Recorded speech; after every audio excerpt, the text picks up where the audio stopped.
Well, hello, a very good evening, everyone, and thank you for coming on this Monday, late afternoon, evening, to discuss decolonizing African studies. First of all, thank you so very much to Africa Students Association, I hope I got that right, for organizing this, for being not just organizing actually, but being so very enthusiastic about an event like this. And we're quite grateful to them for finding an opportunity to get us all here together, but also to discuss the very important question of decolonizing African studies. To be fair, I mean, decolonization has become a buzzword, I guess. We also need to have panels on decolonizing. But if at all there's a field of study that needs to be decolonized, it is Africa studies or African studies. As most of you are aware, area studies centers started in the Cold War period, early Cold War period, were basically a projection of American power. America wanted to understand the world, and regions were constructed based on how America thought the world to be. So therefore, Middle Eastern studies. Where is the Middle East? I mean, I come from parts of Asia. We would call that, West Asia. But Africa has been sort of an easy to generalize because, as the famous cliche go, Africa is not a country, but it was often assumed to be one. So you could sort of, direct any cliches towards Africa. In a way, African studies, a lot of people have argued, has remained in the same mold of the 1970s of way of looking at Africa. So these are some of the questions that our illustrious set of speakers will try and answer today. My name is Vineet Thakur. I teach international relations, broadly conceived. And just to say, I'm not wedded to the term international relations. People also call it international studies at times. But I teach in the MA International Relations program, but also in the BA International Studies program. And we have 4 really excellent speakers today. Walter, I'm sorry to note it's a very South Africa heavy panel. So what I'm going to do, rather than me reading out their short bios, why don't I let the speakers introduce themselves. Walter, I'll start with you. Thank you very much. I'm Walter Nkwi, originally from West Central Africa. And I have been teaching at the University of Leiden since September 2019, specifically African history, political history of Africa, and I also handle students in thesis seminar. Okay. Great. Thanks, Walter. Ndumiso, over to you. My name is Ndumiso Dladla, and I'm a visiting teacher and researcher here at Leiden, but I live in Pretoria in South Africa, and I conduct research and teach in African philosophy with a focus on the problem of race over the past 500 years or so. Thank you. Yes, hi everyone. My name is Stacey Links, and I am from Cape Town, South Africa, to add to the heavy South African panel. But I'm based here in Leiden. I've been living in the Netherlands for quite some time now. My disciplinary background is international relations, and specifically I focus actually on China-Africa relations. So I'll leave it at that. Thanks, Stacey. Now, you said you're from Cape Town. Now we will go to Cape Town, to the mother city. Primrose, that's what I assume you're joining us from. Yeah, over to you. Hello, everyone. So I'm joining you from Cape Town. And for relief, I'm originally from Zimbabwe. And I'm an international relations and gender studies scholar. I've worked in academia as a lecturer and research fellow. I've worked in government as a foreign service officer, and I've also worked as a researcher in the think tank sector. My research interests are quite broad. They include diplomacy, gender justice, global governance, as well as migration management. And I'm currently a research fellow at Stellenbosch University after an almost 10-year stint at the University of Cape Town. Thank you. Thanks very much, Primrose. Well, since this is a South Africa heavy panel, so let's start with a question from South Africa, but not really from South Africa, but a question that the whole lot of imperative towards decolonization, especially in academia, I think started, or to a great extent was helped by the Rose Must Fall movement in 2015. It's been nearly 8 years now. And now, for those of you who are a little hazy on the details, Rose Must Fall was a movement started by students from the University of Cape Town who initially wanted to sort of bring down the statue of Cecil John Rhodes, which they were able to do very successfully.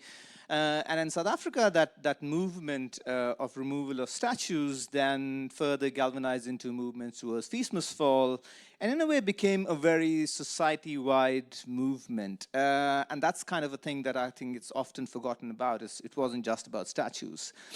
So I think 8 years on, it's probably, and given sort of the whole sorts of sort of calls for decolonization that movement has sort of galvanized, it's probably a good moment to reflect on that.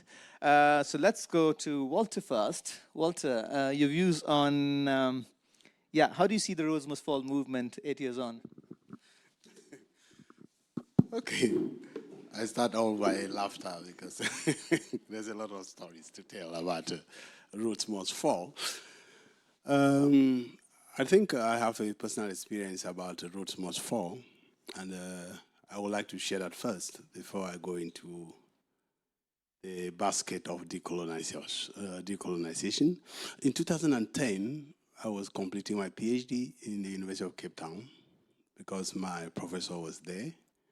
That was my first time I set eyes on this very intimidating statue of C.C. Rhodes at the entrance to the University of Cape Town. Quite really intimidating and imposing. 5 years later, this story of Rhodes Must Fall started, and we always overlook what was actually the final trigger to this movement. And I think that when I read the work of Nyamjo Francis, who was, I think, the first person to write on Rhodes Must Fall and the enabling effects of colonialism, it was actually the issue of tuition fees. I think most students could not afford for the fees and saw Rhodes to be actually a symbol of the colonial order. And so they felt that if Rhodes' statue was to come down, then the colonial system itself must come down. And I think to an extent, it was a success in the sense that the statue, first of all, came down. And then the university, I think, was it 2016, resorted to rename buildings. And I think one of the buildings that was actually renamed, one building was named the Sarah Baartman Hall. The Sarah Baartman Hall was actually standing very high inside the university. And I think initially it was Jameson's Hall, okay? Almost 10 years or so, I was back in University of Cape Town. That was in April 2022. And the whole story, the landscape had changed in a very interesting way. Because there was no statue there again, but then I could see Sarah Baartman's Hall. What was very striking about Sarah Baartman's Hall was that inside the hall, you still find the inscriptions of the Jameson's raid. You could still find the infrastructure of colonialism inside the hall. And so what pricked me was this narrative of decolonization. Do we only decolonize by cosmetic order? Because just by inscribing Sarah Baartman's Hall, Sarah had been a Khoi lady who had been taken to Europe, paraded, and all types of things done with her, and so she was brought back to South Africa. And so it was felt that to cure the colonial inhumanity or injustice, they should give Sarah Badman that honor. But right inside the hall, the infrastructure that you find is still colonial. So the question that I ask myself, which I'm trying really to answer it, is this issue of decolonization. How do we decolonize? If we put a basket here, a shopping basket, what do you put inside that basket as decolonization? Knowledge of knowledge. What do we do? Does it mean throwing away the bathing water with the baby inside the bathing water and taking another stand? Or you throw away the water and keep the baby? It comes to me that if we really honestly want to think about decolonization, it is not about taking a very radical turn and thinking that knowledge must be coming from one direction. For a very long time, Europe had been at the center of knowledge production. Europe had a monopoly.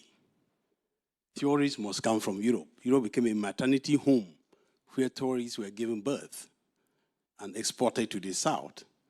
And South became recipients of knowledge. Decolonization now presupposes that the South should be heard because the South could also produce its own knowledge. And so if the South could also produce its own knowledge, which was not heard by the North, should South now completely feel that the North should not have anything to do? Not at all. My take is that to have something that will benefit both the South, and what I call South, I mean Africa, I mean Latin America, I mean Asia.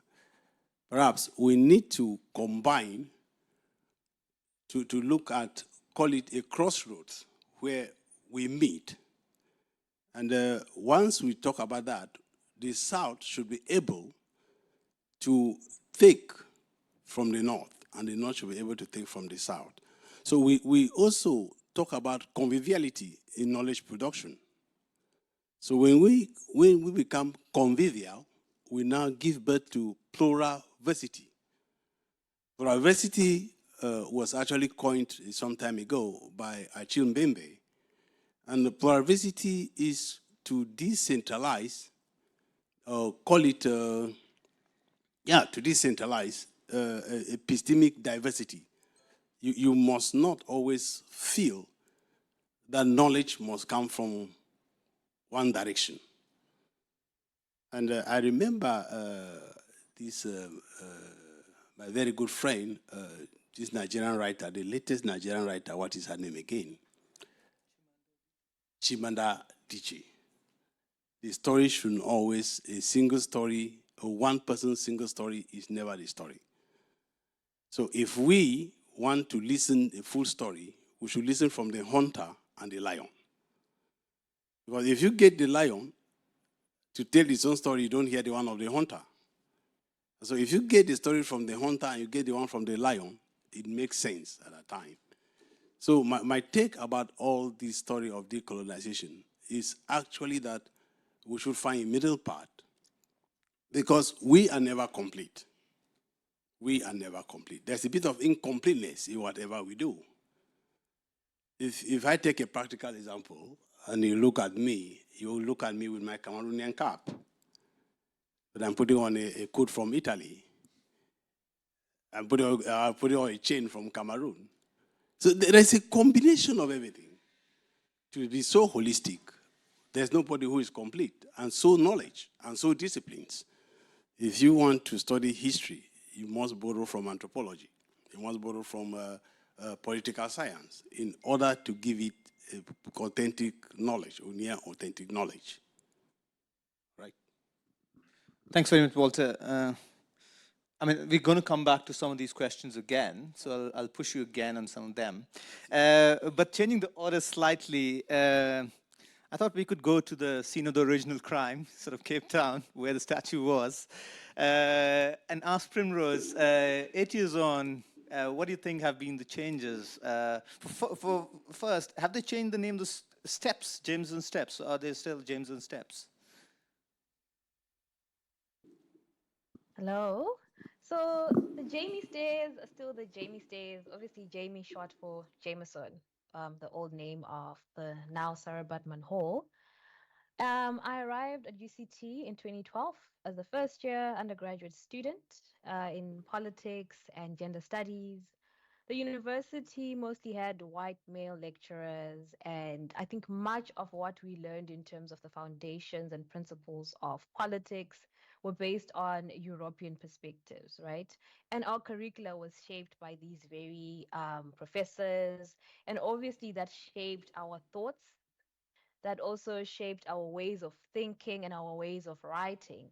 And if you're writing for a certain professor in an exam, you're writing to pass their exam, right? So if it's Eurocentric, you are going to adopt those tools in your writing because you want to pass your courses, you want to get your degree. So when Rosemas Fall started in 2015, it was a really great moment for us to refresh and think about ways in which we could advocate for changes at UCT, particularly in terms of what the curriculum offered. And I think in the humanities, because we already do a lot of introspection, and this is where many of these concepts are born, there was a push in terms of what can be done to ensure that the curriculum does not represent what it has always represented and that it promotes decolonizing. So, for example, post 2015, when I was doing my master's and then my PhD, I can attest to the fact that in some departments, for example, politics and in gender studies, we had more African lecturers coming in and African lecturers that were intent on changing the curriculum. So, for example, when I was studying before 2015, we never had courses that looked at African feminist studies, but we now had that within the political studies department. When students were looking at African politics or international relations, there was an encouragement to look at different topics from an African perspective. So, for example, you're going to study the World Trade Organization, you will study the United Nations Security Council and the different positions on it, but also think about what are the ramifications or repercussions for the African continent. So there were some academics who took it upon themselves to actually change the way in which, for example, international relations had been taught over the years. And I think that these are some of the gains in some departments, but I acknowledge the fact that in terms of practical application in most disciplines, for example, the Faculty of Commerce, where students learn about economics and trade, there is very little engagement on how they can decolonize their curriculum and how they can promote these principles in the world of work in terms of wherever they go on to be as, specialists. So I think that as it's 2023, campus is a bit different. Students, yes, are still disgruntled about fees, but there's very few discussions around what are we doing to continue to press for decolonization, because those who have been advocating Eurocentric principles are comfortable with that, and if they don't continue to be pressed to change, then the quest for decolonial principles will be fatigued. So I think 8 years on, I feel that there's sort of like a relapse, and hope that, particularly within the student body, there can be a renewed movement to say, okay, this is where we are, and we feel that we need to go back and set principles and objectives that need to be achieved to see that the university as a whole, across different disciplines, we've achieved this concept that we call decolonizing. And then coming to African studies, it's not a popular discipline at the University of Cape Town. I'm sure there's like under 100 students who take it at undergraduate level, less than 20 who take it at postgraduate level. And so it's not strong on its own, which is why I think I also promote the idea that we need an interdisciplinary approach if possible, if there's a compulsory course that students can take, for example, at undergraduate level, learn different principles and concepts, and then are challenged to write a term paper on what decolonization would look like, for example, in their particular discipline, that would be helpful. So I think there is lack of commitment, and we need to get out of this relapse. Thank you. Thanks very much, Primrose. Stacey? Yeah. Primrose and Walter have already mentioned quite a few things. Maybe to not be repetitive, I think the key thing for me, 15 years, or yeah, not 15 years on, but nearly 8 years on, is that at the end of the day, Roads Must Fall kickstarted a conversation that many of us had been having already for, a very long time. We didn't maybe have the vocabulary or the concepts, that we have now. And so when Roads Must Fall happened, for many of us, not only students, but professors, I think it was a movement that we could all kind of lay claim to, right? And it felt like it was long overdue.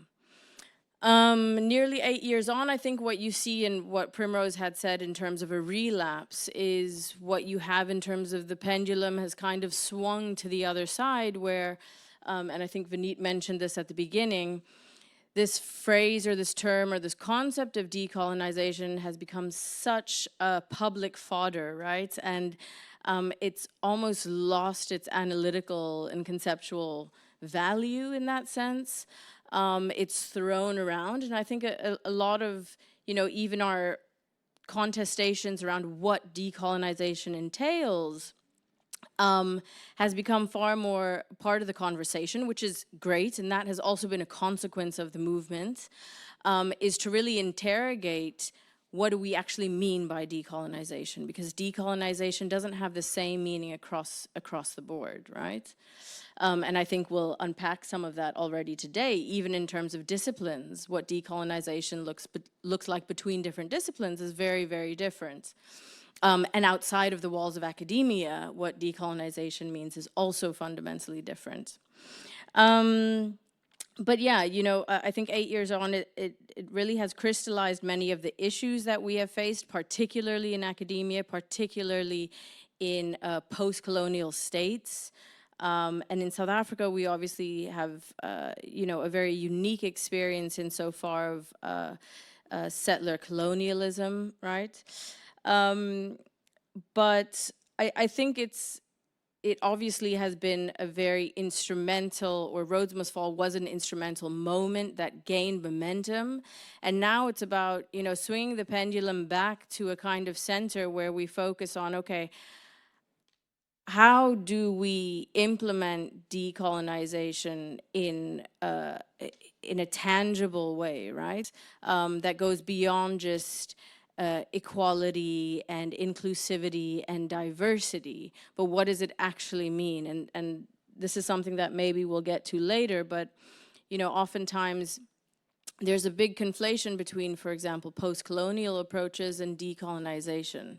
And when we take that analogy of dismantling the master's house by using the master's tools, I think when we unpack that a bit more, we start to see the lines and the differences, for example, between decolonization and post-colonialism. So decolonization is really about dismantling that entire house, right? By using other tools, by any means necessary. Post-colonialism is much more, or taking a post-colonial approach, let's say in research or in analysis, is much more about using the master's tools to dismantle the house, right? So to dismantle the system. So there are these little nuances that have a big implication on how we use the concepts of decolonization and how we actually make them operationalizable. But yeah, so I think, overall, the conversation has become a lot more nuanced, which is great. And I think, you know, swinging the pendulum, trying to get it back in the middle is now trying to swing it back from everything and anything that is diversity is decolonization, and really interrogating what we mean by decolonizing our disciplines, our minds, everything in between. Thanks very much, Stacey. Ndumiso? Thank you. The question about roads must fall, I mean, I think the first thing to say is that I reckon it's failed. It failed thoroughly. And one of its greatest failures was the success of the changes of names and curriculums. I think I think the metaphoric value of the Sarah Batman building is precisely that what you have is a kind of aesthetic rearrangement, but systems always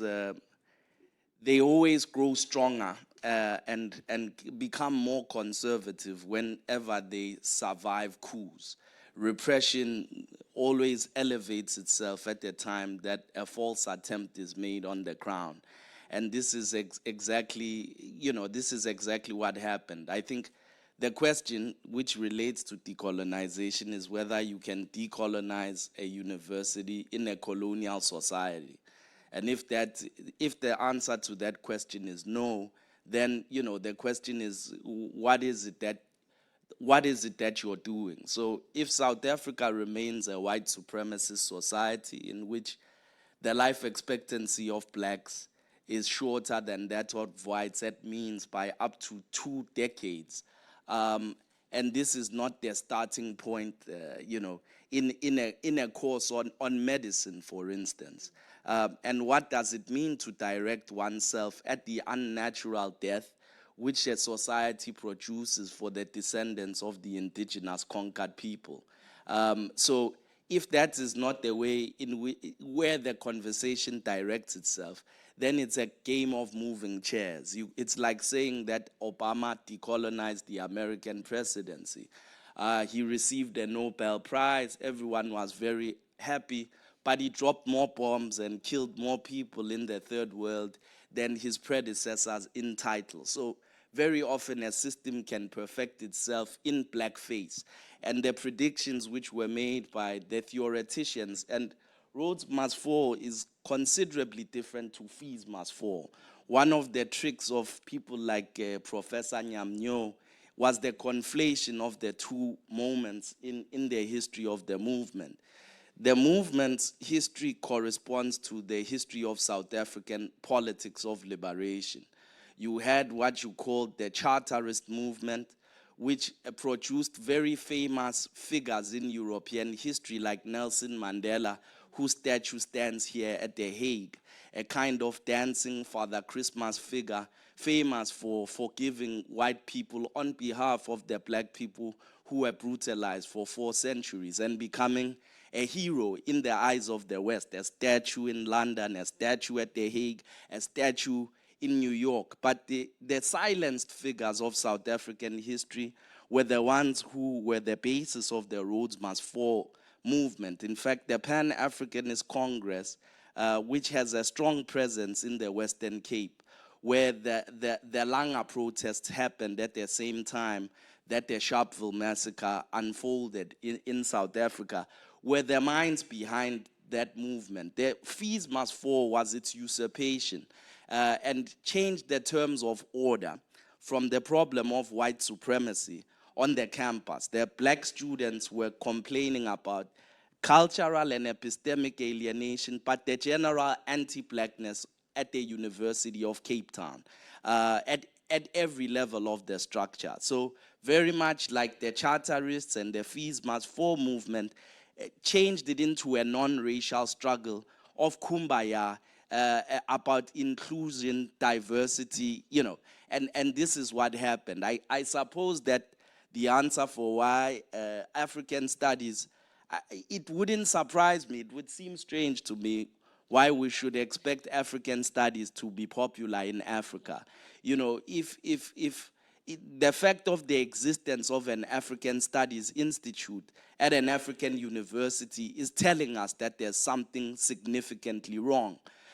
In South Africa, the word Africa is a prefix that is used to describe a state of alterity. My brother here would be described as wearing an African hat. I would be described as speaking an African language. If I ate the food of my people, it would be called African food. But I live in Africa. It is incredible that, you know, in China, a Chinese person should describe the food of the Chinese people as Chinese food. It is only Chinese food outside of China when the Chinese person is the status of the altar. So if African studies is African studies in Africa, what it tells us is that history is not African history, philosophy is not African philosophy, psychology is not African psychology, because all these crazy natives must be placed in quarantine in African studies. So the failure to see something like this at the beginning of making a demand for the dissolution of the university order suggests a mistake. So many of the activists of the Rhodes Must Fall movement were close friends and, you know, went to school with some of our younger brothers. But there were major errors. But the struggle is 20 years back than it was before the eruption of Rhodes Must Fall 8 years on. Thank you. Thanks very much. Walter, I'll give you an opportunity to defend African studies if you want to. Just kidding. No, I mean, parts of the questions I think all of you have had in a way addressed, but I still want to ask it. It feels a bit diversionary to refer specifically to disciplines, you know, especially after what Ndumiso said, but also, I guess, because I'm not sure if any of you wants to silo themselves in a particular discipline, but it's a question I have to ask, so I will. What does decolonization mean in your field, or whatever field you identify with? And what are some of the key challenges? Walter. Okay, thank you. So coming back again to all these questions, thank you very much for your question. Talking about decolonization in my field, I'm first and foremost a historian. Everybody's a historian anyway. Knowing when you were born makes you a historian. Yeah, and usually I always want to know exactly the causes of things and the cause and the consequences of things. Like my brother have just said, teaching African history in Europe was one of the most exciting things that ever happened in my life. Quite exciting because I happened to confront completely a new audience. An audience that is coming from a tabula rasa. I had to fill blank slates. People had to be reformatted in a way. People are like computers that have been formatted all through. They grow with stereotypes. And the first challenge is to reformat it. It's a very big job, especially when it goes to the brain. That was the first one. And I think to an extent, not hitting my chest, but also taking what the Nigerian proverb will tell you, that a lizard that falls down from a very high iroko tree, if nobody presses it, it shakes his head and says, how many of you have seen a lizard? A lizard, when a lizard falls down from a tree, it looks left and right.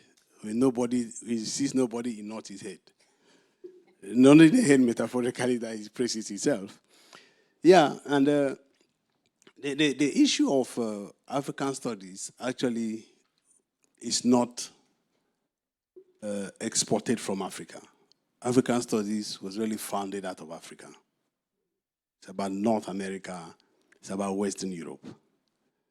And I remember, like my brother is saying, The first time I came across an African Study Institute was in the University of Ibadan. From Ibadan to University of Legon, and that was in Ghana.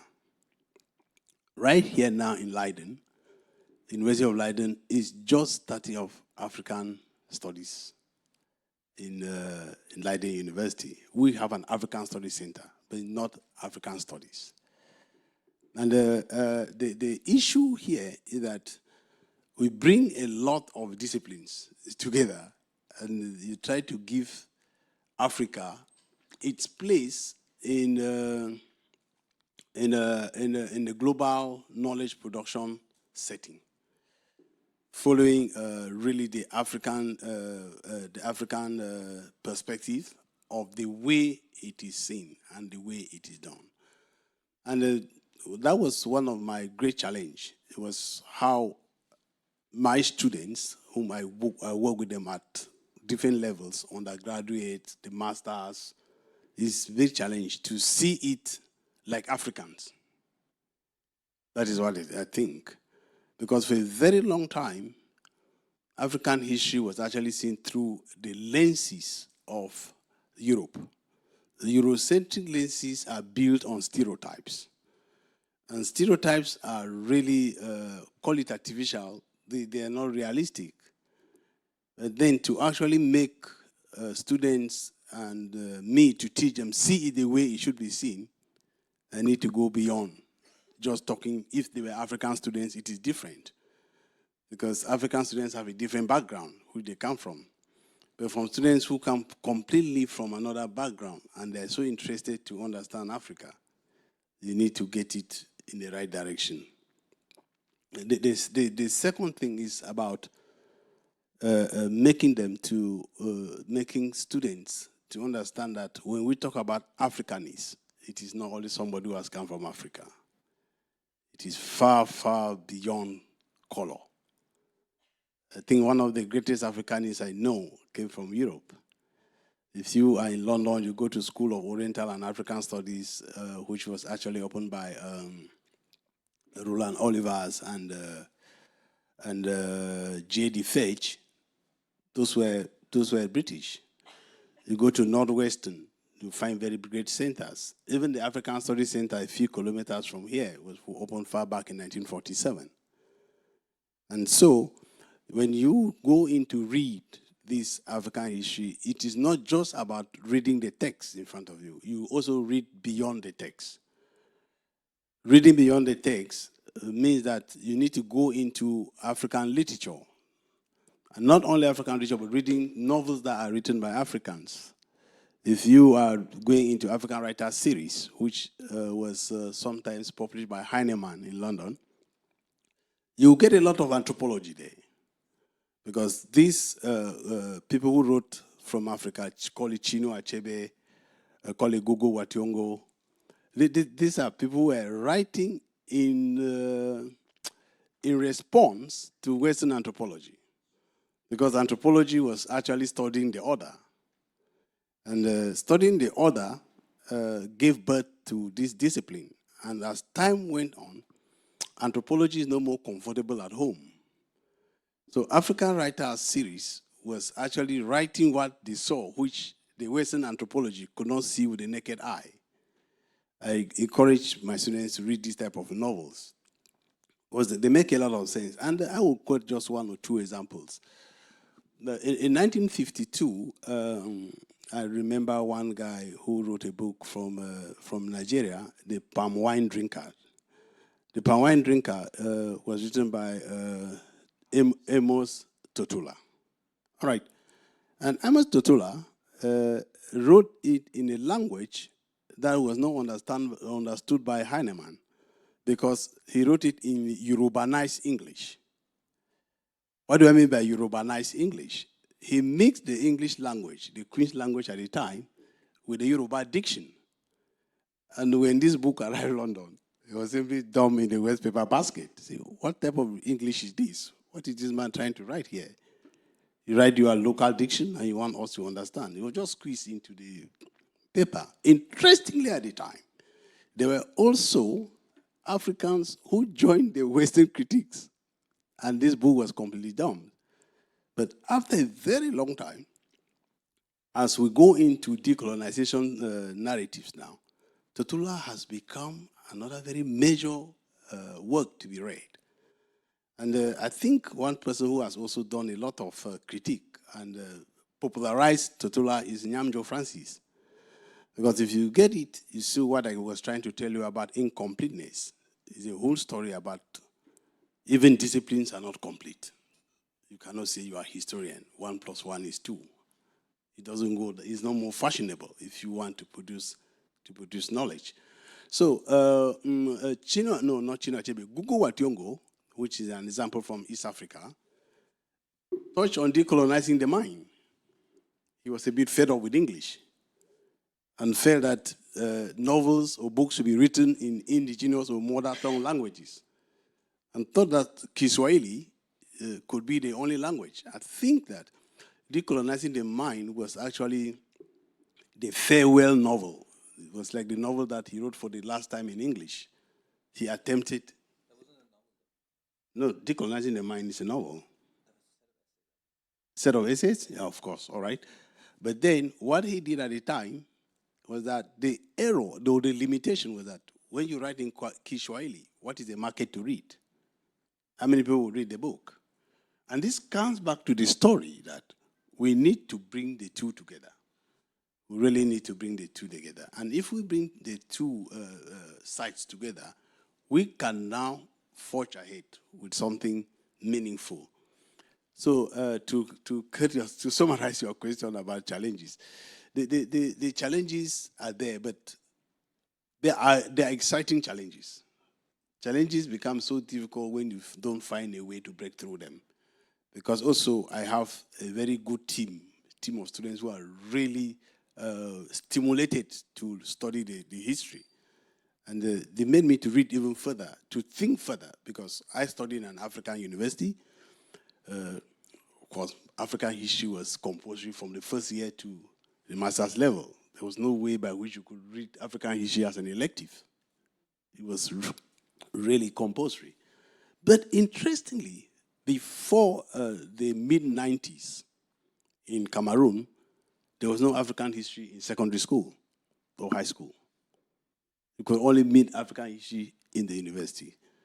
And this is also an attempt, which my brother said, about the European domination, the hegemony of Europe to actually sit down, even on how knowledge is produced, even down in the South. You find most African universities, the decolonizing or decolonization in personnel, because you find all of us who are bragging there, we are professors. But if you were to go to the curriculum of the university, all is Eurocentric. The first thing that you find there is Renaissance literature, Harlem literature, American literature. That's what you start to find. But now things are simply changing in the way. But the issue here, again, another very serious challenge that you find here is how to push across as many courses on African history or African studies as possible. Because universities all over the world are very bureaucratic centers. If you want to push across a program or a course, this is 2023. You might only have it in 2026 or 2027. It becomes a very big problem. Because students, when I look at students' evaluation, students have really lamented that, okay, they come in to bias. They think that, okay, they will read 1, 2, 3, or 4 courses. But then it ends with African history, ends with African politics and culture. They don't go further. There's still a lot to read. That is the problem that I think that is a big challenge here. Thank you. Thanks very much, Walter. I need to do a better job at chairing. Primrose, what would decolonization mean in your field, I guess, international relations, gender studies, and what are the key challenges you see? Awesome. Thank you for the question. Just a heads up, my lighting may blink because I'm about to experience load shedding, but I'll be online. I think I've taken care of the Wi-Fi.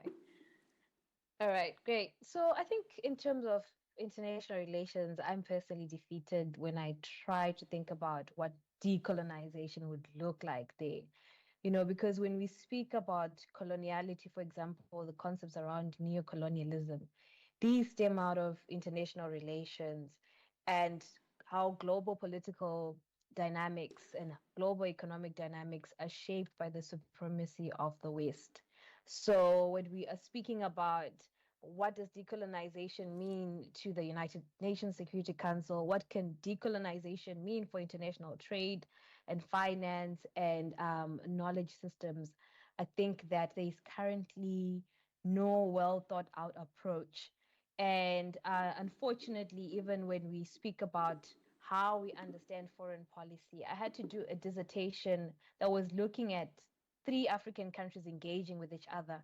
And because of the examiner's expectations, right, I had to make sure that I tried by all means to explain why I think South Africa was acting in a realist way, why I think that they are idealists, whereas there were concepts that I could have created, right, using African language or using my own framework to say, you know what, I think that in the African context, when we speak about diplomacy, maybe it has a different meaning or name, and we should uphold this.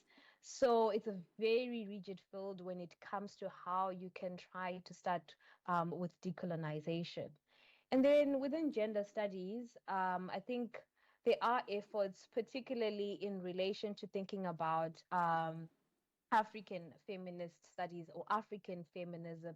Unfortunately, of course, still taking the concept of feminism because that's how the struggle against patriarchy has been dominantly framed, right? So you have to pick a concept that already exists in the world. That's feminism.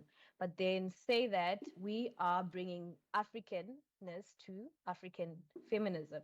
So, with regards to that, Oh, load shedding strikes, it seems. Oh, you're back. hello, Yeah, Primrose, we can hear you now. am I back on now? Yes, please, continue. Sorry, where was I? African feminism. Yes. So, for example, with the concept of African feminism, which is, of course, still under development, there's consistent efforts to find stories and writings that are related to how African women have been part of a struggle to make sure that gender related struggles within their context have been addressed. So, African studies try to take a transnational approach to say, okay, let's look at the history of gender in South Africa, in Nigeria, in different parts of Africa, and bring those to our curriculum so that when we speak about feminism within our context, we've got that as a basis. And to also not rely on what feminism is like in terms of the West, because we have different struggles, right? For example, as Black women located on the African continent or located also in the world, just because of our racial dynamics, our history in terms of deprivation and discrimination, there's certain institutions we can't access, be it health, education, politics, and the economy. So, in that way, those are some of the decolonial efforts that have been pushed forward. Personally, I've been trying to focus on the status of African women in international relations, to reflect on why we still have few of them, what it takes for them to make it to the bigger tables, right? But we see that even the treatment of those who make it. A case in point, the World Trade Organization Director General, Ngozi Okonjo-Iweala. The first thing that came up in some headlines was, oh, an African grandmother is now the head of the WTO. But there's so many men her age who are European and probably older that are never labeled as we have a white German grandfather at the World Trade Organization, for example.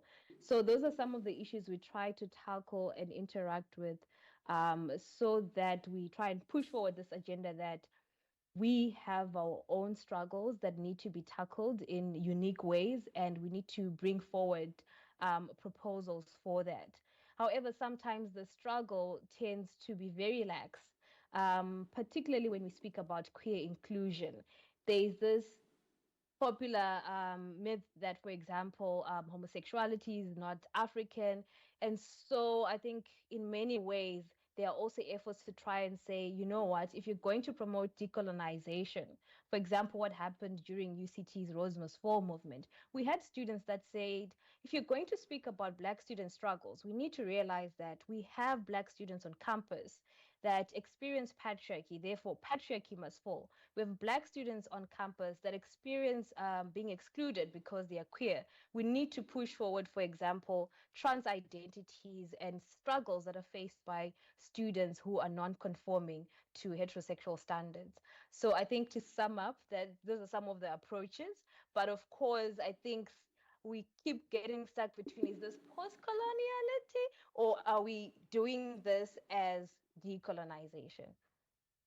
Thank you very much, Primrose. Stacey?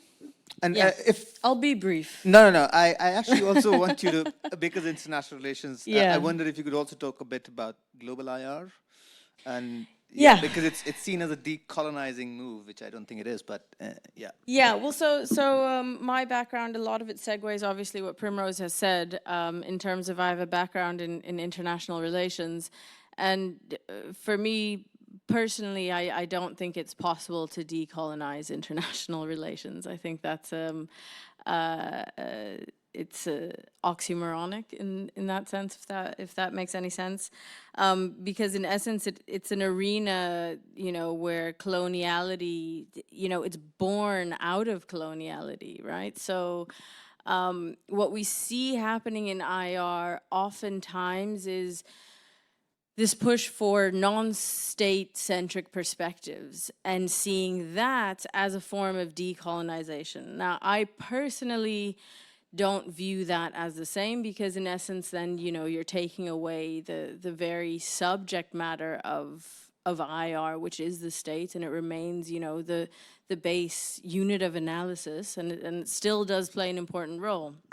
So, you know, IR is a very tough discipline, I would say, to embark on any kind of decolonizing kind of activism or mission.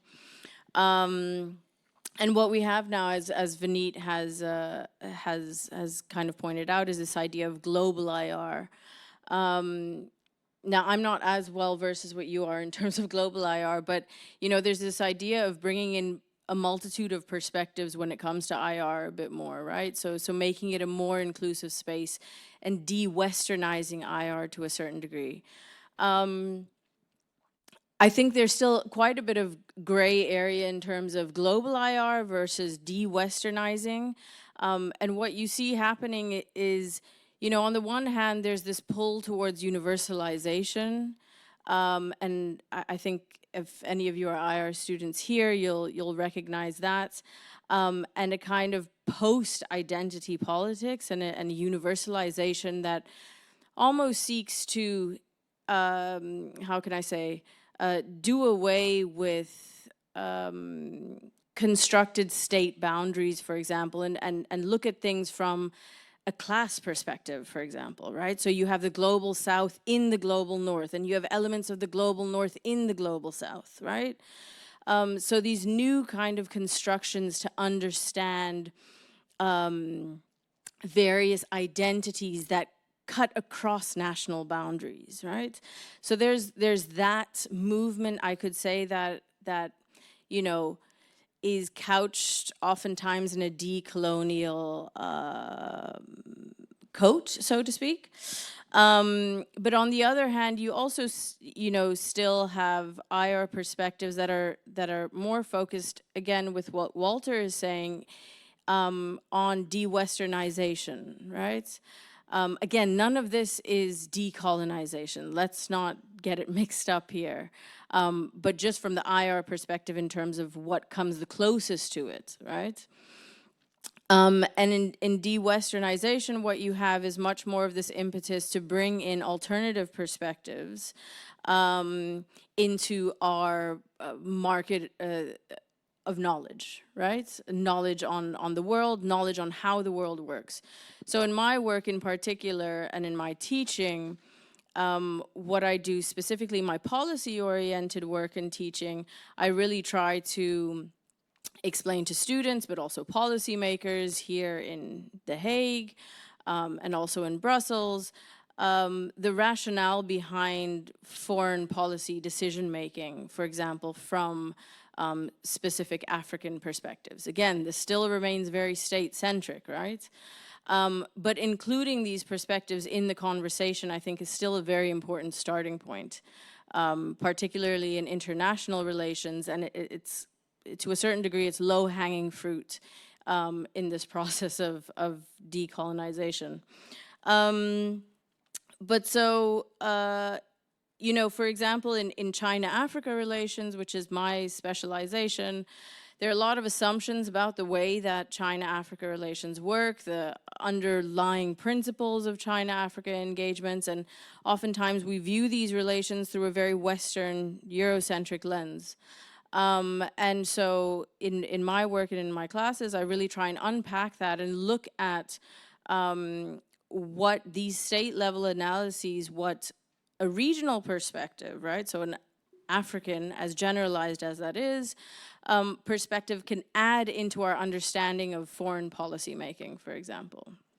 Or from the Chinese side, that too, right? So really looking at how the international system emerged and what are the main lenses through which foreign policy from these areas can be understood.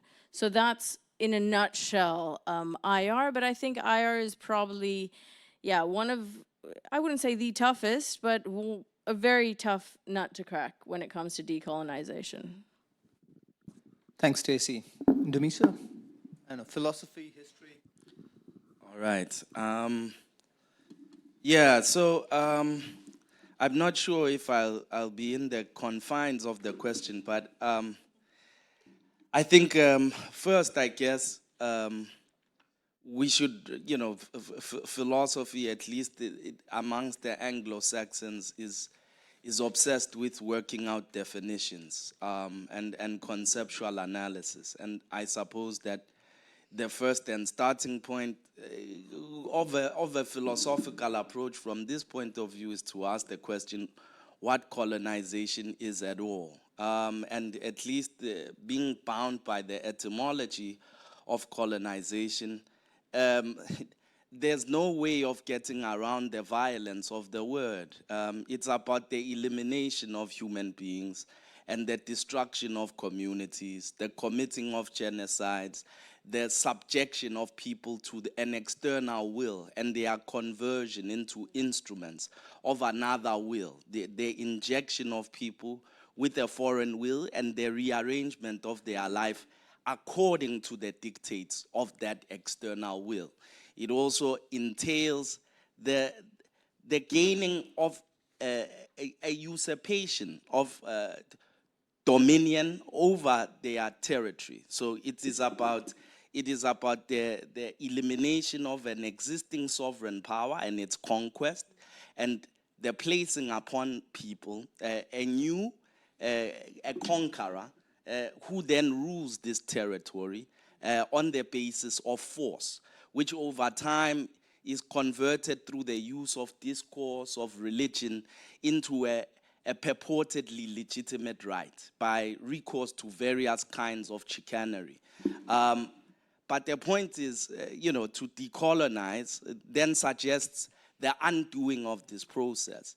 Now, whether or not the process of killing people and removing them from their territory and gaining dominion over it can be undone by the writing of a curriculum is a question that we really need to take seriously. I mean, can we really do this? So, I mean, before the Cold War, the convention was going to war because colonization is a creature of war. It's an event which follows a military action. Conquest concludes and establishes a relation of domination at the pains of death. So very often, one must face death in order to confront what is made out of death. This kind of discourse is a metaphorization which converts the actual terms of order into discursive and symbolic representation, typically taken up by interlocutors with a semblance of some benefit in the extent and existing order, in order to pacify the historical victims of the ongoing situation by telling them that, oh, we've got a black president now, oh, we appear in the curriculum. But this is in order to sustain the extractive modus operandi of that order. And the great trick, I suppose, is that the supposed end of the colonial enterprise following the conclusion of the Second World War, many countries on the African continent were described as having attained independence. Some authors use this independence as a synonym for decolonization. But the truth of the matter is that, what Kwame Nkrumah described as neocolonialism consisted precisely in a false regaining of sovereignty, in which the erstwhile conqueror was replaced generally by a corporation and some successors in title from the home, usually, of the conquering group, which continued to exercise, at the pains of death, force over the indigenous people of these territories. So we decolonized in the actual political sense, but of course, somebody like Patrice Lumumba did not commit suicide. At the pronouncement of independence, it was the same Belgians on the basis of Union Miniere and the greed over the Congolese uranium that had him killed with their friends at the CIA. The coup d'etat which happened in Ghana when Nkrumah was taken out of power, it did not happen as a democratic event of the Ghanaian people. So when we study the events of history and how we go about this, without studying the fact that Africa's enemies are being trained in the universities today, the people who make the decisions at the European Union, the people who continue to be recruited for the CIA are nice little kids in the United States like yourself studying international relations. They go on to be part of the machine that continues to prevent people from being able to enjoy their freedom to make decisions and use the resources of their countries, including the human and natural resources, for the flourishment of those populations. Everybody pretends like, oh, what is wrong with Africa? We just want everyone to get along, but these people are climbing on boats trying to get into our country. But the truth is that nobody in these very nice, peaceful societies is actually really interested in Africa getting its order in business. The problem of debt, which you will study in development and IR, is a false problem. Most African countries at independence were like the Haitians who revolted against the French, required, rather than to be repaired for the historical injustice of their enslavement, to pay the reparations to the French for the pleasure of having been hacked and dominated. So too, the people of Zimbabwe who are in a crisis today were required by the British upon independence to take out loans to buy their land back from their colonial conquerors. The French have 14 colonies on the African continent today. So when we speak of decolonizing as though it's a discursive problem that we can turn to in who we prescribe in the curriculum, without considering the millions of people in the Congo who have died over the past 2 decades, from the diamonds which are being enjoyed in Brussels, where there's no diamond to be found beneath the ground, where there's Jacob's Kroning selling us coffee at their supermarket without a coffee bean throughout this continent. How is this process? The entire life world, the entire standard of living, the peace and harmony of civilized Europe lies upon the back of a silenced slave who everybody is interested in the welfare of, but we can write many papers, but the fact of the matter is that there is an elephant in the room to discuss, and it's not a discursive one. It's a world order that we too quickly described as having undergone any kind of transformation. So I suppose the impatience with the discourse is that it is a replacement for what is more primary and what is concealed by it. But just to end off on the note, in defense of Brother Ngugi wa Thiong'o, the brother who writes in Kikuyu, from a conceptual point of view, the argument of Ngugi wa Thiong'o was that the language which I'm speaking to you in today is not my language. I've read Dostoevsky. He wrote in Russian. The translation of Dostoevsky into English has taught English some new words and ways to arrange itself. A kind of Russian character that comes from our ancestor Dostoevsky.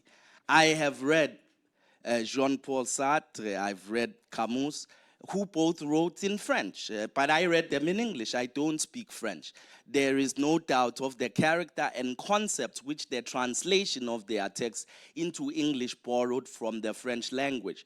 So to say that Kikuyu, which Ngugi writes in, has no primary it has a primary conceptual basis, which by writing in English, by speaking to you in English, I have to kill and bend the Zulu in me, which if I wrote in my own language, my translators would have to deal with the puzzle of rendering the meaning of my mind to you. And this was the stand of Brother Ngugi, that we did not choose to write in English. It was imposed on us, just like the theft of our resources at the pain of the gun. So the beginning of the liberation of being able to think our own thoughts is to use the words that we draw from the wombs of our own mothers, rather than those that came with the bullets. And I think he has succeeded. It may take some time for many others to discover just precisely what he has taught us, but there are many others. In my own discipline, I take a similar kind of approach while negotiating with this language and my own. Thank you. Thank you very much. I have three more questions, and no time. So I think we should sort of get to the audience and let them ask questions, at least for half an hour. But before you warm up to ask questions, one of the things that I wanted to say, and perhaps in your responses, if you could also sort of consider that, it's, when Rose Masal movement happened, a few months around that time, a few months after, there was also a very strong student movement in India against the right-wing government. It was in the university that I come from, Jawaharlal University, and there was massive sort of suppression of the student movement. The student leader was put behind bars, and there was a case of sedition against him. So I remember attending a panel in Johannesburg on decolonization, where there was this radical spirit of decolonizing everything. And I somehow, in India, because we have a very strong right-wing government, which in a way has found a way to use the language of decolonization to basically discredit any opposition to it, from people's movements, from students, from liberals, from intellectuals, and everyone is deemed as an anti-national. And they use the language of historic injustice, this Muslim invasion of India, and how Hindus are suppressed, and blah, blah, and all of that. So I was on that panel where I was somehow sort of the only person who was a bit more cautious about decolonization, because I've seen the other end, which is what happens when right-wing sort of overtakes. And very strangely, or sort of ironically, or maybe not, last year, Walter Mignolo blurbed a book by a right-wing nutcase in India. And Walter Mignolo, and because he's using Walter Mignolo's language of decoloniality and blah, blah, and all of that, but he's using it to basically issue a call for killing all Muslims, sort of erasing Muslims from India. So there is a, there's a danger also with appropriation of decolonization, not just as an academic term, as Ndumiso, you were arguing, but also sort of as an operational term that's used in politics. So if there's something that perhaps you could also sort of consider in response to the questions that come from the audience. All right, audience.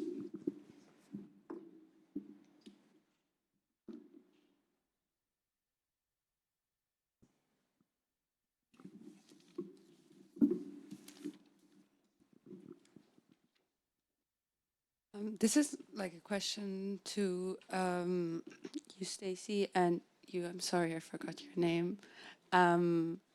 Yes, you, because you said that global international relations, its attempt to its attempt at decolonization, international relation doesn't work. And I just wanted to ask, why do you think that? Because on the first glance, it sounded kind of nice.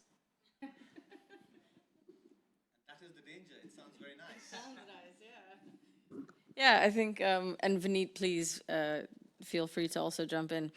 Well, I think, again, the unit of analysis is the state itself. And the concept of the states, right, the Westphalian state itself is something that was not born, for example, in the African experience, right? So its very nature is imposed. And if we go back to this idea of colonialism as an external imposition, right, the very founding then idea of the state, the concept of the states upon which international relations is based is colonial at its core, right? So in order to truly decolonize international relations, it would mean getting rid of the states. And that's what Global IR has kind of tried to do by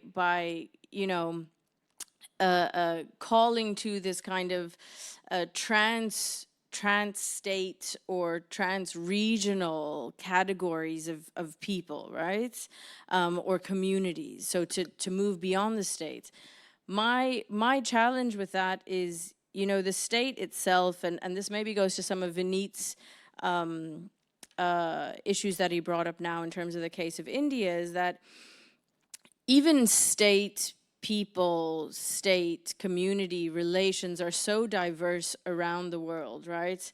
The nuances in each and every society around community-state relations and relations of power in that aspect are so unique. The South African case is so unique, where you have, a majority Black population and a minority white ruled government, which means that we've had a very unique set of circumstances also in our experience of colonization, but also in our experiences of decolonization or independence or these conversations in general.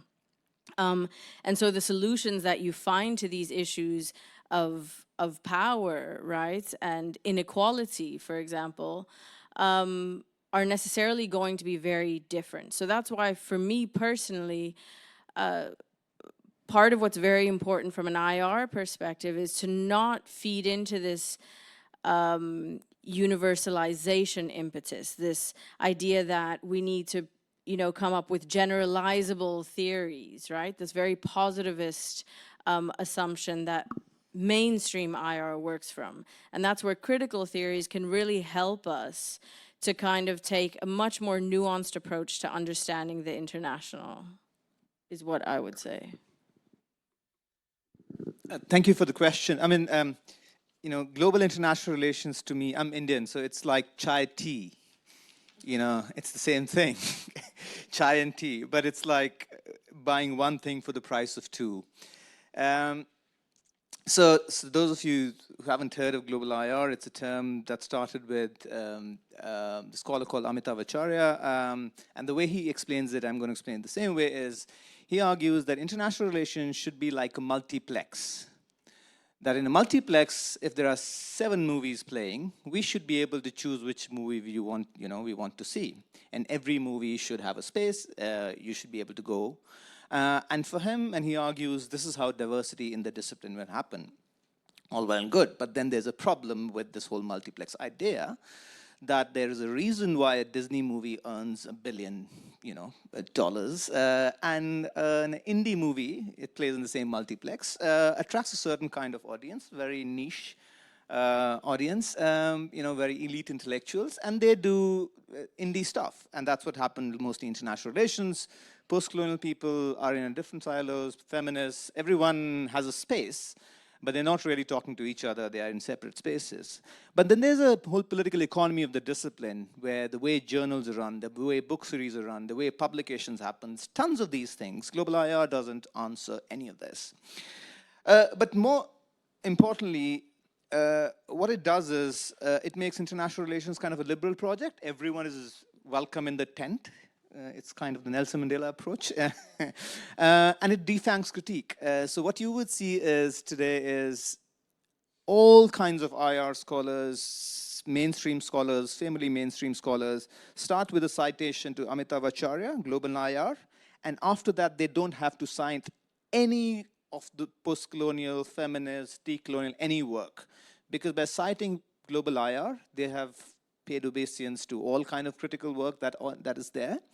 So in a way that it defangs critiques because it is basically a liberal project. It is basically a call for, oh, your problem has always been you're not included, so you're included. But that's not the problem. As Ndumiso said, there are fundamental problems at play here.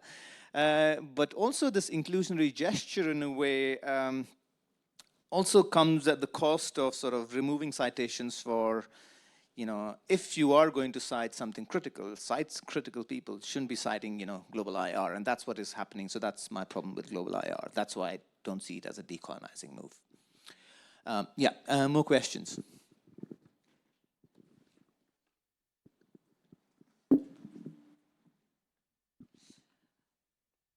So I want to talk more specifically about spaces inside universities and outside universities, because universities were created by, higher social category white man for their children, and it continues to be so today.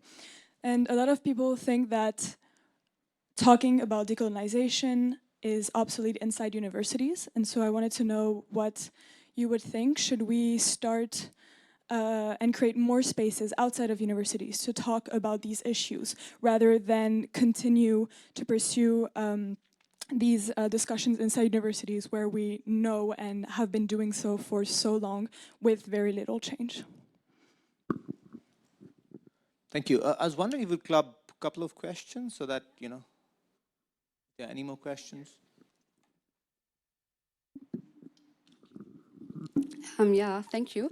I would have a question in general about the whole idea of decolonizing academia, because there were oftentimes the message of it is very much futile. Also, when I personally think about it, it is very much an inherently colonial space. It is an inherently violent institution, and still being in this constant state of frustration about it at some point just seems senseless to me personally, in the sense that I can't be mad at the sky for being blue. Like, I can't be angry that I get wet when it rains. So these institutions that do exactly what they're designed to do, how do you deal with it in practice? Like, do you have ideas, concrete steps when you talk, I don't know, to students, to policymakers?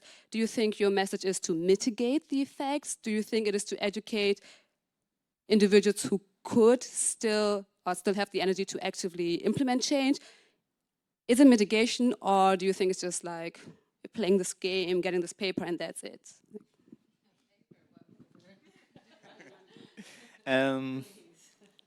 Thank you. Okay, so both questions in a way connect nicely. Decolonizing inside academia, inside universities, and outside. What are the specific practices, strategies, tactics, that you would suggest? I don't know. Anyone can go first. Whoever feels ready.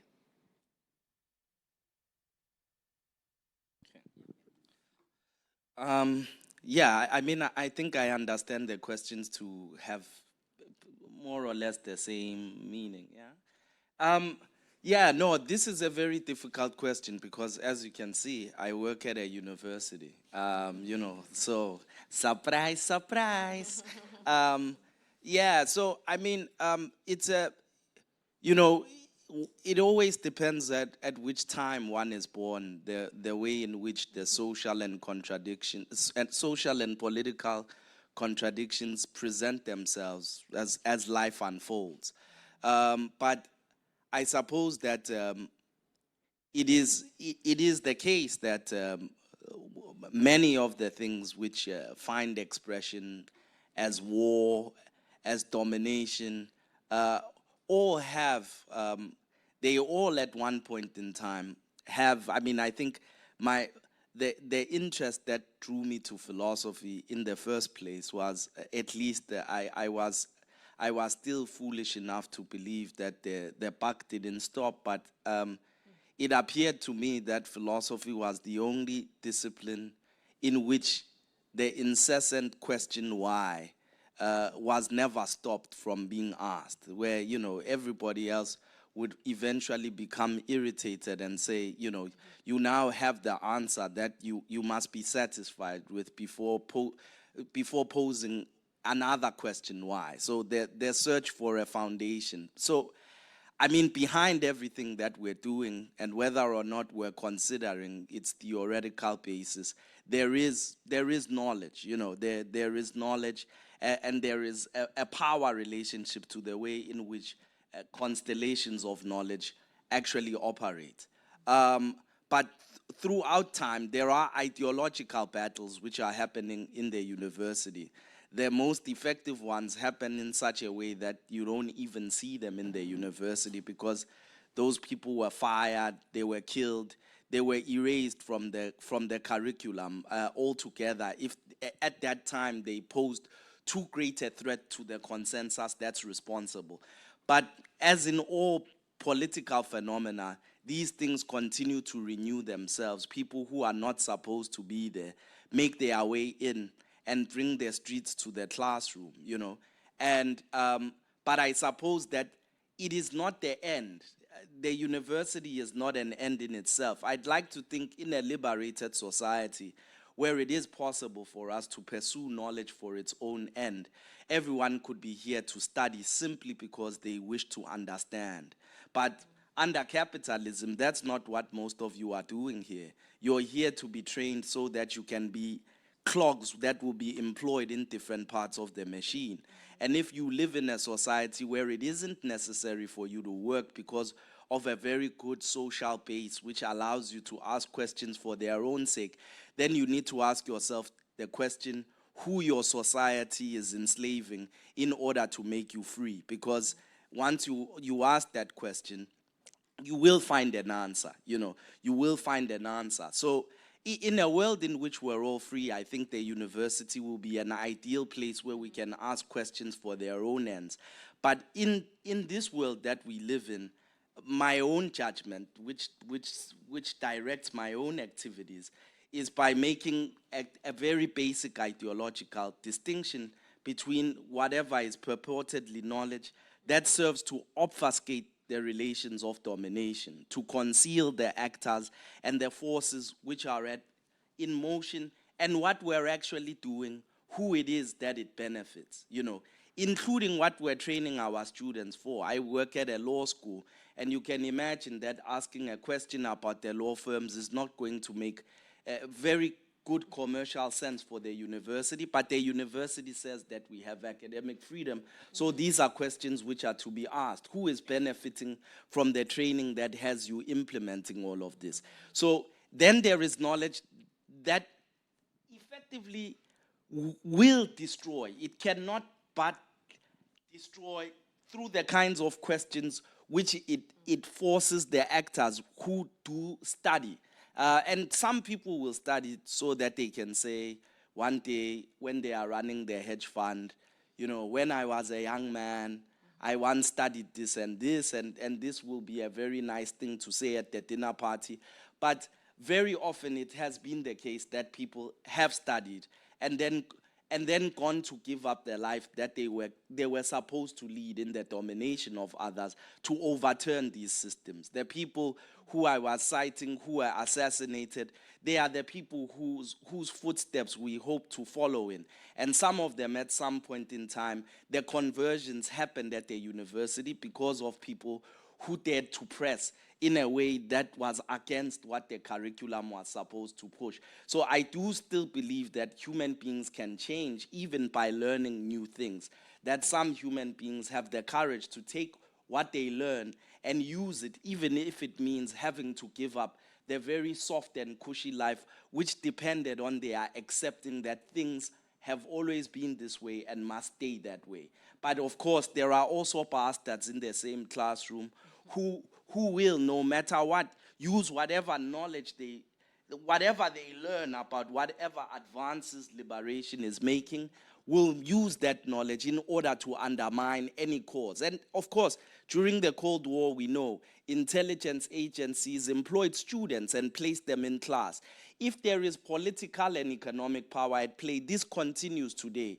Under apartheid, many professors worked for the state. They took note on problematic students. They identified communist literatures as experts. So the world of knowledge is not aside from the political. We are acting. It's just there are those of us who deny and say we are in the world of pursuing objective truth. This is the obfuscatory.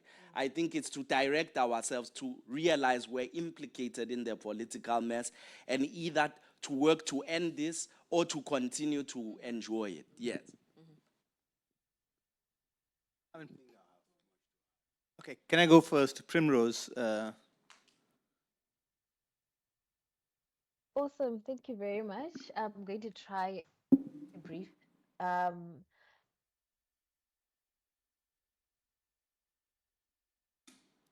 coming to university, it's already elitist on its own, right? Universities traditionally were created to be able to nurture and socialize political elites, economic elites, and the likes. So, because of this form of grooming, there is that inherent exclusion of greater society. And of course, then that means that we either have to make sure that we promote decolonization, for example, through curricula. And this is where, for example, the government comes into place. All right, what are students taught in primary and high school? What is the narrative and ideologies that have to be reframed? How are we going to teach these young people so that they're aware of these things, even if you're not inherently using the term decolonization? Having come out of the Zimbabwean education system, for example, when I was doing the local curriculum, I can tell you that how history was framed was very different from when I then studied European history. But of course, there were some dangers in the ways in which we overemphasized, our hero, our heroic status as Black African nationals, and sidelined certain issues that we were supposed to also be honest about what we did in our history. So I think it is important to trickle down to earlier stages where you have more people. What I think may be different, for example, within the South African context, many students come out of schools that look like silos, where maybe the people you attend school with look more or less like you or share class or class history with you. So if you're from a rich, white dominated school, if you come from a public school, there's more Black students. But within the university space, oftentimes you've got students interacting across different dynamics, nationally as well as internationally. And I think that creates further discussions. For example, when you're doing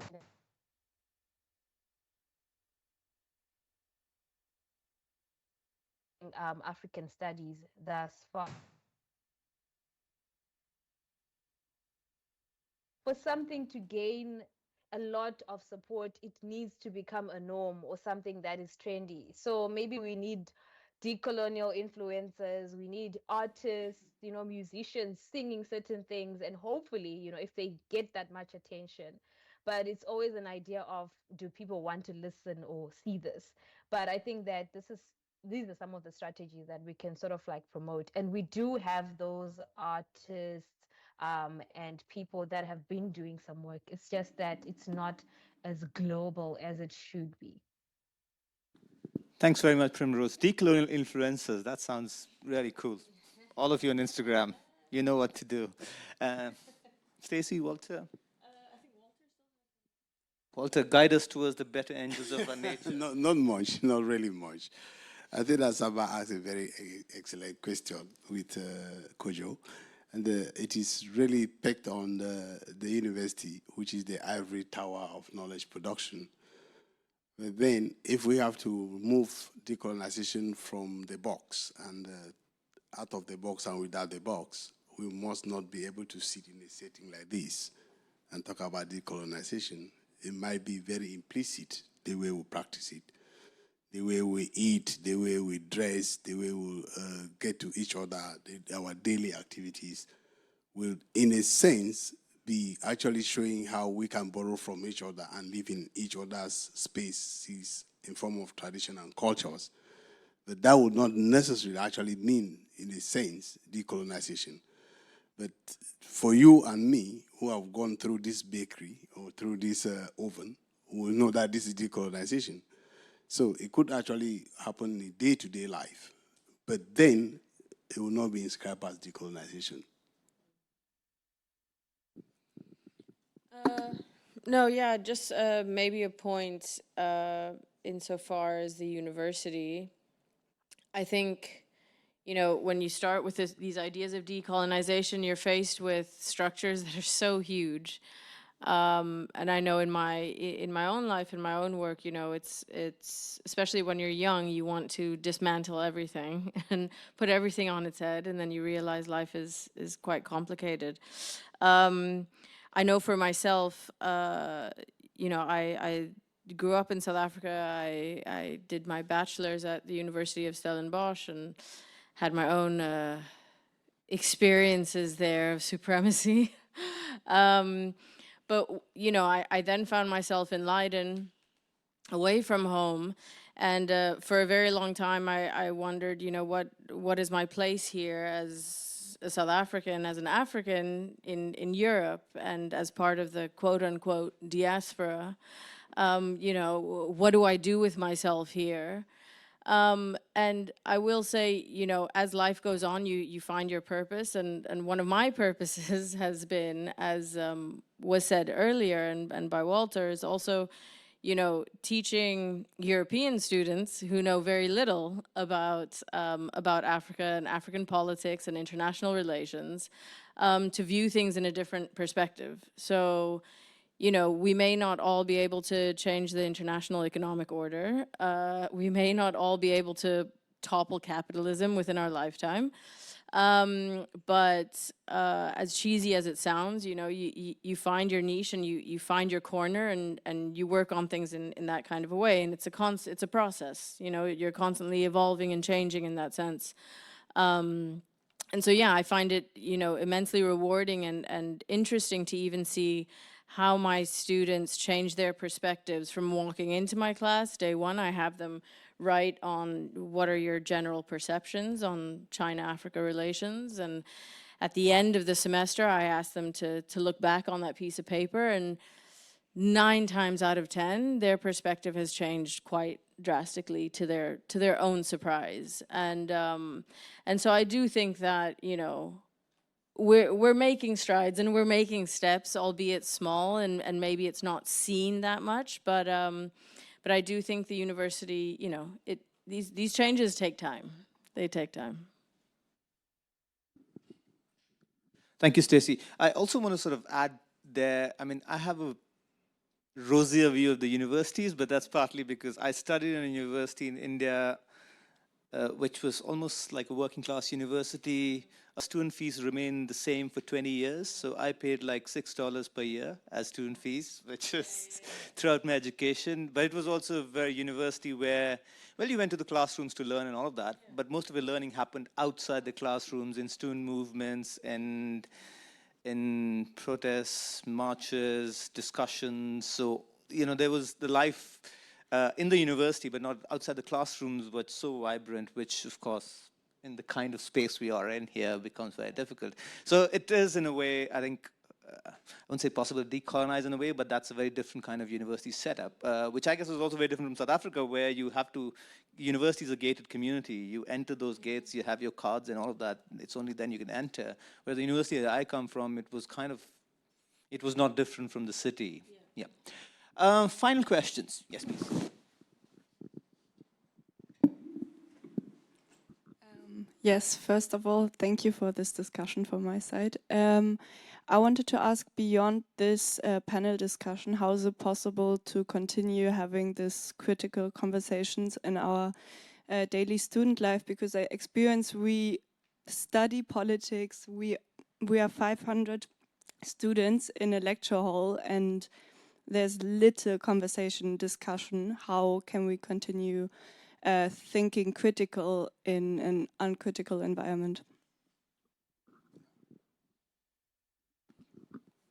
Thank you very much for your question. I think I can direct the question to Caroline Blackburn, who can give us an agenda of how often she thinks she can organize this. I just got an invitation, and I thought I could come. And the question is really good, because these type of conversations are good in a small setting like this. But I also think that if more students even came, it would still be small than talking about 500. Carol, do you have an answer to her?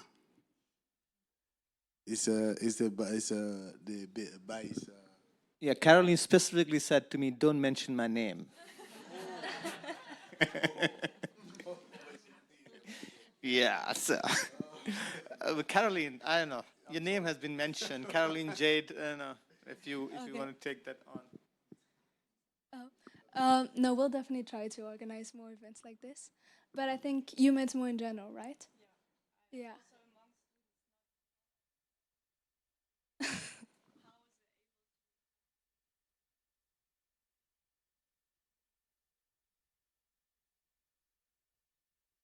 You know, just I can only speak from my own experience. Some people are open to discussions, some people are not. The people that are not open to discussions are not worth your time. So, you know, you have to start by kind of finding like-minded people, I think. And not to remain in your bubble, but, you know, having done my university degree, for example, in a place like Stellenbosch, with a lot of, you know, very rampant in-your-face racism, that kind of stuff, you know who your allies are, and you know who are people who you can engage in open, frank discussion with, and you know which people are not worth your time. So I think, you know, on a student-to-student basis, that's, you know, a start. In terms of class discussions, I would say also, even with lectures, is, you know, as far as possible, do ask questions, even if it becomes repetitive. I know for myself, I eventually did my master's here in Leiden, and I remember for the entire 2-year program, in each and every class, I asked, oh, what about Africa? What about Africa? What about Africa? And they, you know, they would say, oh, we'll write a paper on that. And, you know, eventually they recognized and they realized that they needed to diversify the international relations program, which it has ever so slightly been diversified. But yeah, I think, you know, asking those kinds of questions is a way, let's say, to keep the conversation going. Because at the end of the day, you're going to have lectures that are teaching you the basics of IR theory. And that's good to know the basics, even if they're, you know, Euro-American basics. But you are all critical enough thinkers to know that there's more to it than that. Ah, you guys are. Don't underestimate yourself. Yeah, so I mean, from my own experience as a student, I suppose, you know, much of what is now been integrated in the recent time as the radical part of the curriculum. Many of these are texts which were not written at the university and by creatures of the university. You know, if you study, especially with revolutionary work, whether you're studying Marx or Lenin, or you're studying, you know, the Soul That Brothers, Jackson, or Stokely Carmichael, this is a kind of thinking which happens at the kind of nexus of a formal study faced with real and living conditions. And it suggests that the university itself is more of a factory of reproduction and standardizing thought in order for it to do things in the extent and recognize social order. But revolting or moving beyond that, critique usually happens outside of its margins, even if it integrates it. So if you see that there's a problem, if there isn't already the existence of study groups. I think some of my students here, Carla, who asked the question earlier, is an organizer on campus, usually directed towards the environmental component. But usually political action needs to be accompanied by study. And that study and criticism and exchange as people who are working to fight for one thing, whether it's that disinvestment in fossil fuels. This is going to direct, in order for you to have a discussion with your comrades inside an organization of people, you will be driven to justify why you think we should take this route, why you think we should take this route.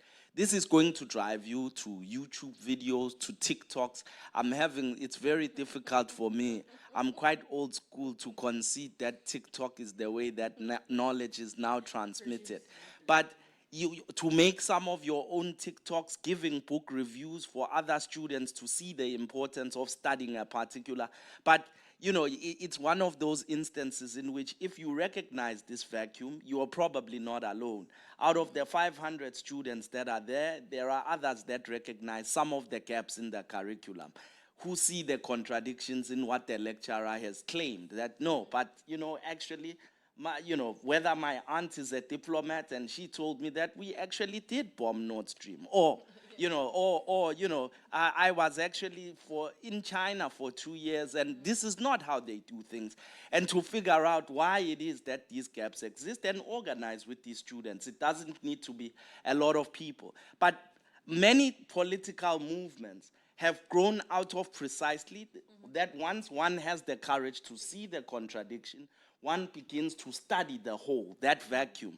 And on the basis of studying that vacuum with others, this is where a body of criticism grows, but a deepening study of the contradiction itself grows. And this is how revolutions are made from the time of Aristotle. This is, so if you see this problem and you cannot identify the groups of people, you do it yourself.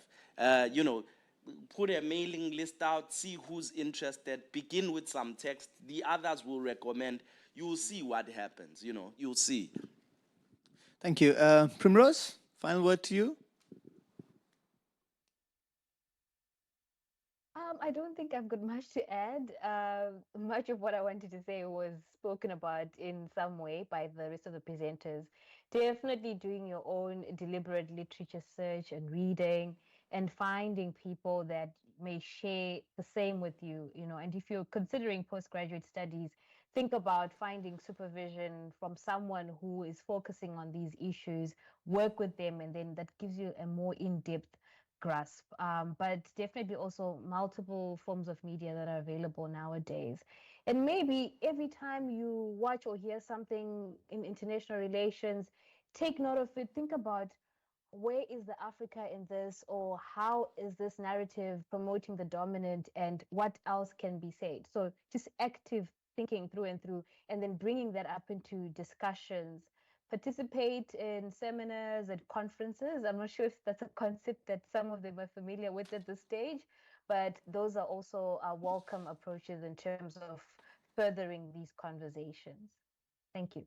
Thanks very much, Primrose. I'm going to take 2 more minutes because, again, because of the very different university experience that I come from, I find it really weird that you don't have political parties in campuses here.